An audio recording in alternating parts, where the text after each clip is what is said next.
There is a belief spreading quietly through our culture, and it sounds bold, it sounds courageous, it even sounds wise. The belief goes like this: the secret to real wealth is finding the right opportunity and going all in.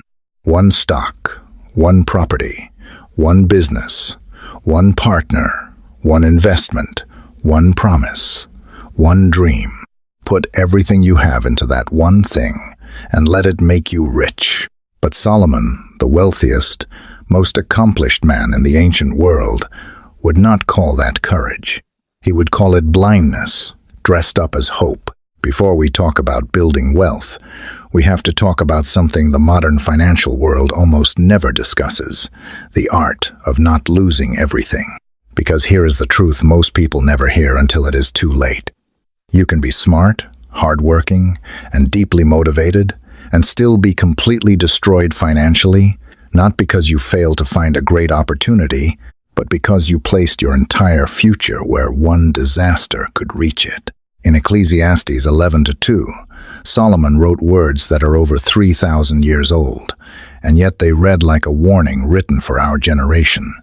Give a portion to 7, or even to 8, for you know not what disaster may happen on earth. This is not a moral suggestion. This is not poetic language, meant to comfort the anxious.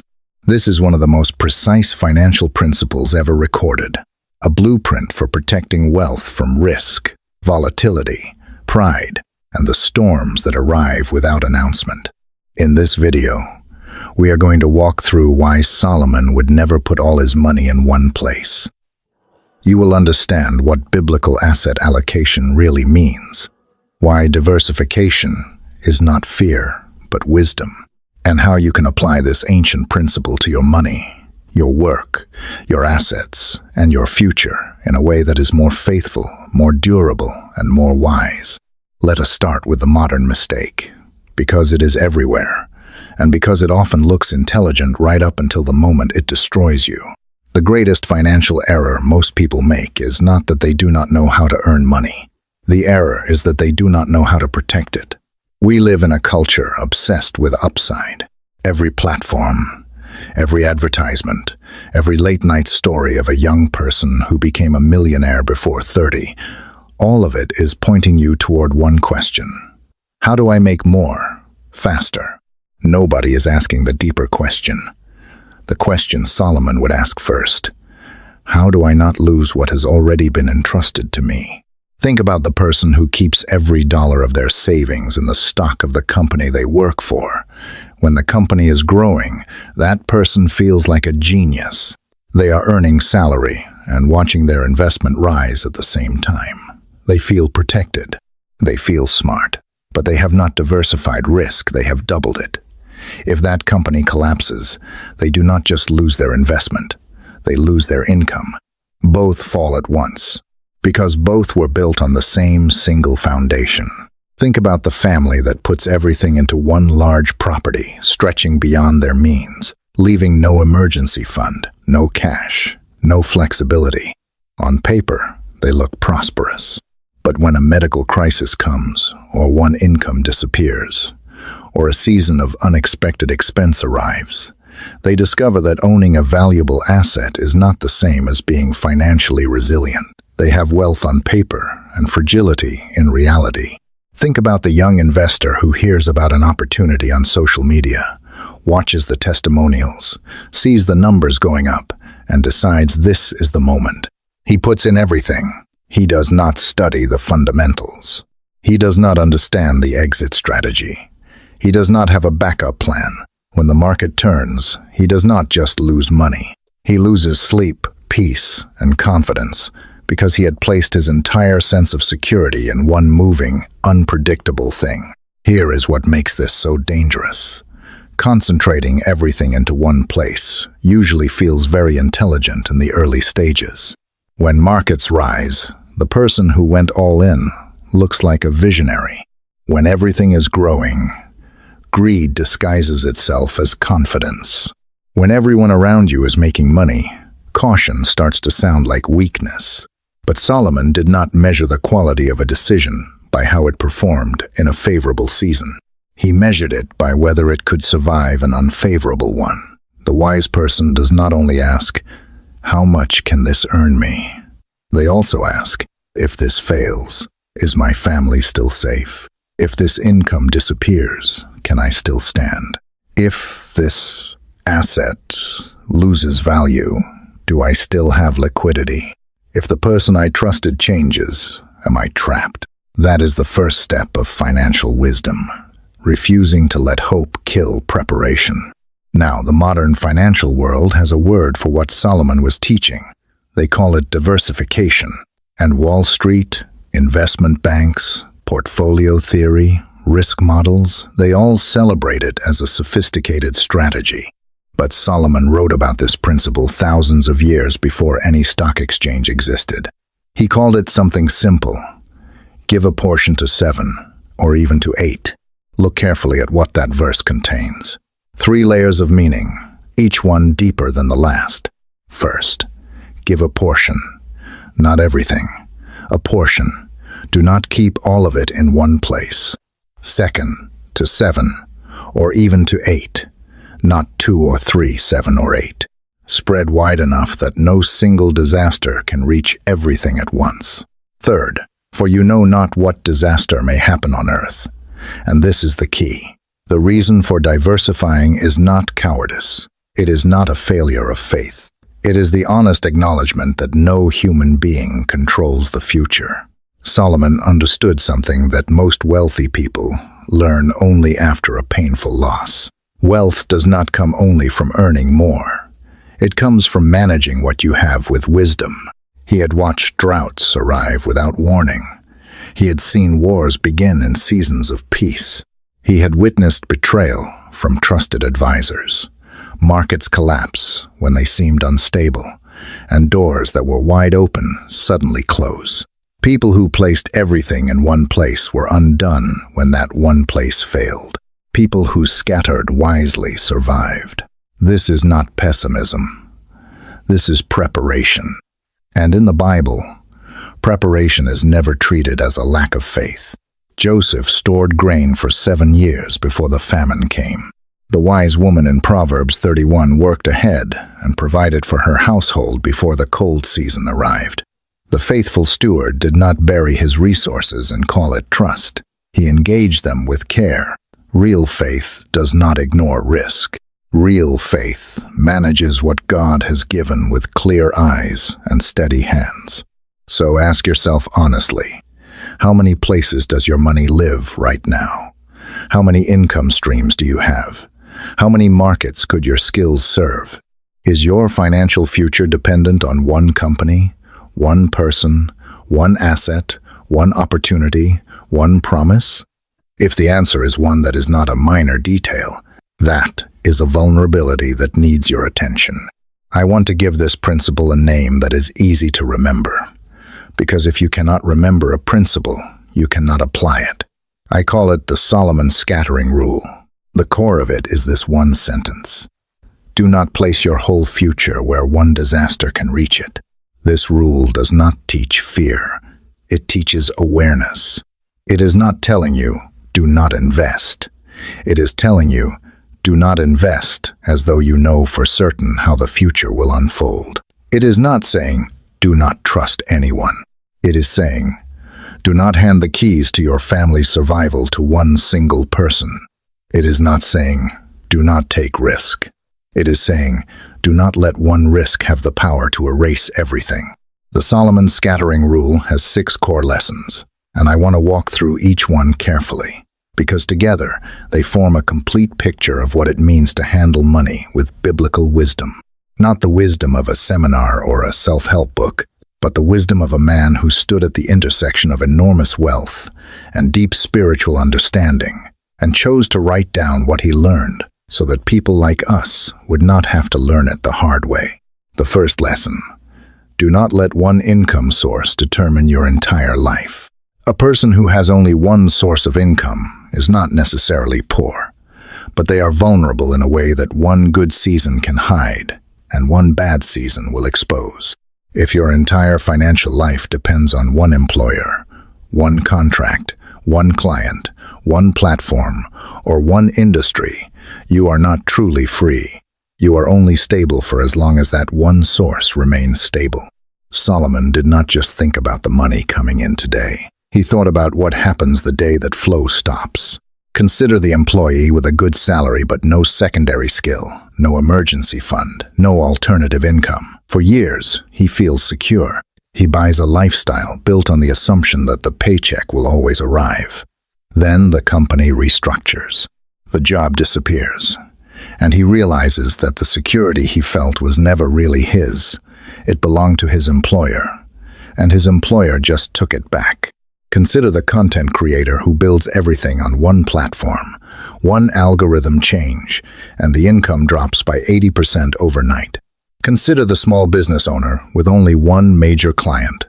The day that client leaves, the entire business enters crisis. The dangerous thing about a single income source is that it creates a false sense of stability. It is like a bridge built on one pillar. On a calm day, it holds perfectly. On the day the storm comes, everything shakes and there is nothing else holding you up. You do not need 7 income streams tomorrow, but you need to start building the second one today. A new skill, a small side project, a service you could offer, a modest investment that creates passive return, a professional network wider than your current employer. Begin before you need it, because if you wait until the crisis forces you to build, you will be building in panic rather than in wisdom. Ask yourself this question and answer it honestly. If my primary income disappeared within the next 90 days, do I have a plan? If the answer is no, the time to build that plan is now, not when the clock is already running. The second lesson: do not let one asset consume all your flexibility. Having a significant asset is a blessing. But if all of your money is locked inside one asset, you can be wealthy on paper and completely powerless in practice. You can have something valuable and still be unable to respond when life demands it. A large home can be a genuine gift, but if buying that home required every dollar you had, leaving no emergency fund, no investable capital, no breathing room, then over time, it can become less of a blessing and more of a golden cage. It looks impressive from the outside. Inside, it is a source of constant financial pressure. Solomon understood that real wealth needs to exist in multiple states at once. Some of it should be stable. Some of it should be growing. Some of it should be liquid, available to move when a crisis arrives or when an opportunity appears. Some of it should be positioned to protect your family when circumstances shift. Think about the family stretched thin by a house that was too expensive. They appear successful to everyone around them. But privately, the mortgage, the property taxes, the repairs, the cost of maintaining the appearance of success, it drains them every month. They are not building financial strength. They are performing it. Think about the investor with significant real estate holdings, but no cash. When an emergency arrives, a health event, a legal matter, an unexpected obligation, they cannot respond. Their wealth exists, but it cannot move. And wealth that cannot move cannot protect you in the moments when protection matters most. Not every asset that increases in value will help you sleep at night. Not every possession that makes you look wealthy actually makes you safe. If an asset has consumed all of your flexibility, it is no longer just an asset. It is a constraint. Divide your money by function, not just by projected return. Allocate something for daily living, something for emergencies, something for long-term growth, something for learning and developing capability, something for generosity and stewardship, something that remains liquid enough to act when the moment calls for it. Ask yourself, I have assets, but do I have liquidity? I have things of value, but do I have flexibility? Am I living stretched tight just to maintain an image of success? The third lesson: do not let one opportunity blind you to risk. A great opportunity carries extraordinary power over the human mind. It creates vivid images of profit, freedom, recognition, and arrival. It feels urgent. It feels like destiny. And that emotional intensity is precisely what makes it dangerous. The wise person in Proverbs is described as someone who sees danger ahead and turns away from it. The foolish person presses forward and pays the price. The difference is not intelligence. The difference is whether they allow excitement to override discernment. We have all seen it happen. A person hears about an investment that everyone says is certain to win. The fear of being left behind takes hold. He withdraws his entire savings. He does not research the fundamentals. He does not understand how the model actually generates returns. He has no exit plan.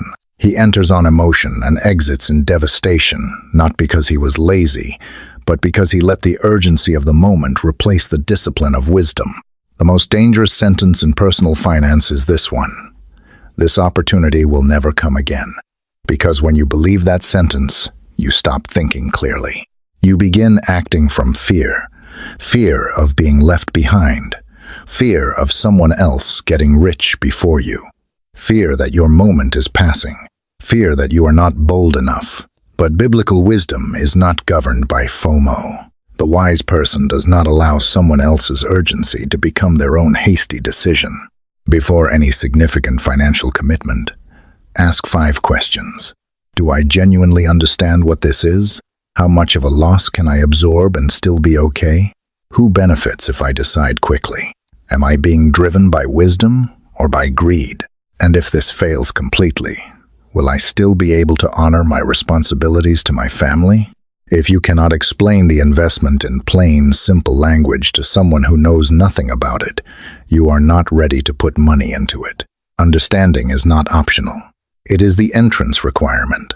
The 4th lesson: do not let one person hold the keys to your entire financial life. Diversification does not apply only to money. It applies to trust, to control, and to accountability. A staggering number of people lose wealth, not because of market conditions, but because they surrendered complete control to the wrong person. A family member, a close friend, a business partner, a financial advisor, someone who said, "I'll take care of everything." Someone who said, "Just trust me." Solomon honored wise counsel. The book of Proverbs is filled with the value of good advisors. But there is a profound difference between receiving wise counsel and delegating your entire financial future to a single person without oversight or transparency. Consider the spouse who knows nothing about the family's finances because the other person handles everything. When something unexpected happens, a death, a divorce, a sudden incapacity, they discover they do not know where the accounts are, how much debt exists, what insurance they have or do not have. The people who loved them most left them financially uninformed.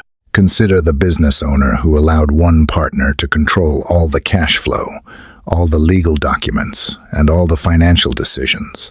When a conflict arose, he discovered he had not just handed over financial control, he had handed over his ability to act independently. Trust without transparency is not love. Accountability without verification is not faithfulness.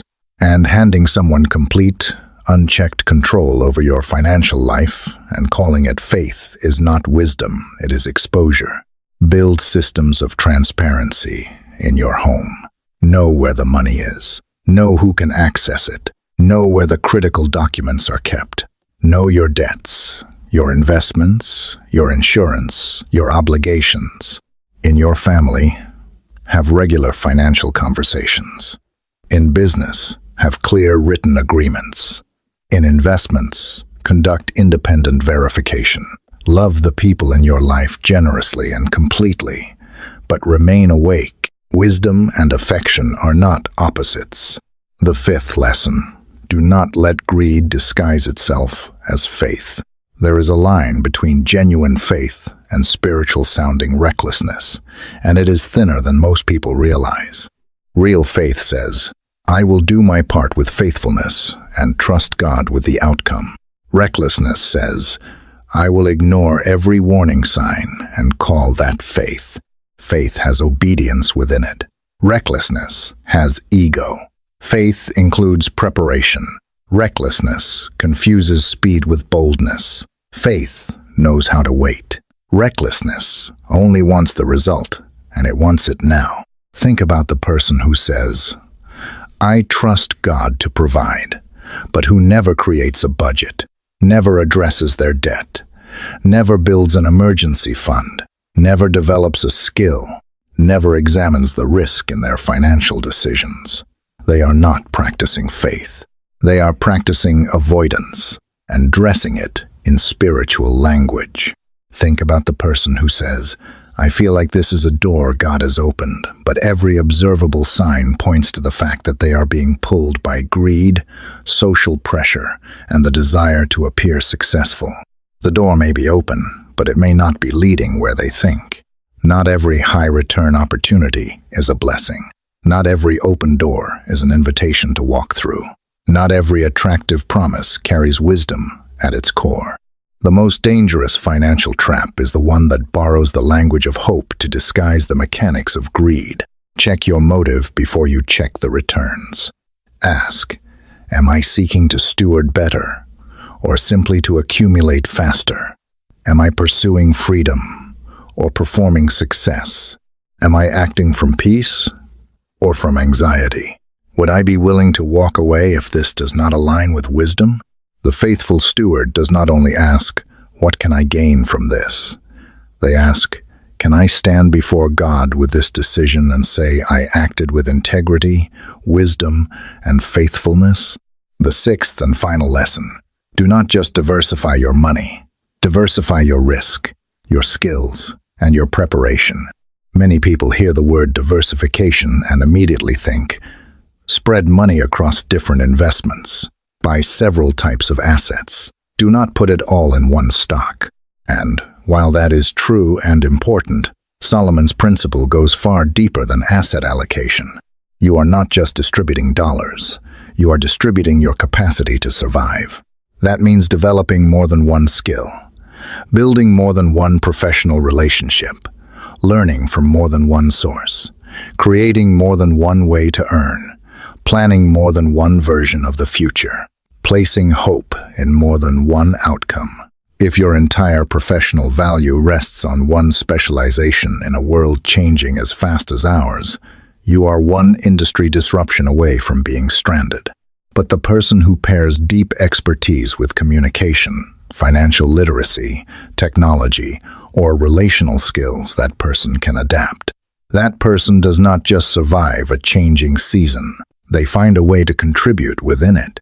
A business with a strong primary product that also develops new customer segments, new sales channels, and contingency systems is not being unfaithful to its core. It is being responsible with what it has built. A family with a budget, an emergency reserve, insurance, long-term investments, growing skills, and a culture of generosity is not a family that trusts wealth instead of God. It is a family that manages well what God has entrusted to them. Here is a practical framework, drawn directly from the ancient principle of 7 and 8. Build one primary income source, and work to deepen it. Begin developing a secondary income stream. Establish an emergency fund that gives you time to think when crisis arrives. Create a long-term investment, modest, consistent, and patient. Commit to learning one new skill every year. Cultivate a network of wise, trustworthy people. Put a protection plan in place for your family. And sustain a life of giving. Because stewardship includes generosity. This is not a formula for quick wealth. There is no such formula in Solomon's writing. What this is a structure for living with more wisdom, more resilience, and more faithfulness over the long arc of a life. So let us bring this home. Solomon would never put all of his money in one place, not because he lacked courage, but because he had wisdom, and wisdom understood something that ambition often forgets. The goal is not only to rise. The goal is to not be destroyed. The foolish person sees only the potential gain. The wise person sees both the gain and the risk. The hasty person asks how quickly they can double their money. The faithful steward asks whether they are protecting what has been entrusted to them. Ecclesiastes 11:2 is not an invitation to live in fear. It is a call to live with eyes open. Give a portion to 7 and even to 8, for you do not know what disaster may come upon the earth. You do not know when the market will turn. You do not know when the job will disappear. You do not know when health will change. You do not know when someone you trusted will disappoint you. You do not know when a door that was open will close. But you can prepare. You can scatter wisely. You can learn. You can save. You can build multiple skills. You can reduce unnecessary debt. You can maintain liquidity. You can invest with patience and care. You can live like a steward, someone entrusted with something valuable, accountable for how it is managed, and committed to not squandering it through pride or recklessness. Money is not an idol to be worshipped. It is a tool placed in your hands to be managed well. And the faithful steward does not bury everything in a single place, where one catastrophe can reach it all at once. True wealth is not only having more. True wealth is having the wisdom not to lose what you have already been given. If this lesson helped you see money through a wiser lens, remember that the Bible does not only speak to the soul. It speaks to responsibility to work, to debt, to saving, to allocation, to generosity, and to the sacred art of stewardship. Subscribe to the Biblical Wealth Code for more ancient wisdom on money, stewardship, and wealth that lasts. And remember, the wise do not put all their money in one place, because they know that wealth is not only built by what you gain, but protected by what you refuse to risk foolishly.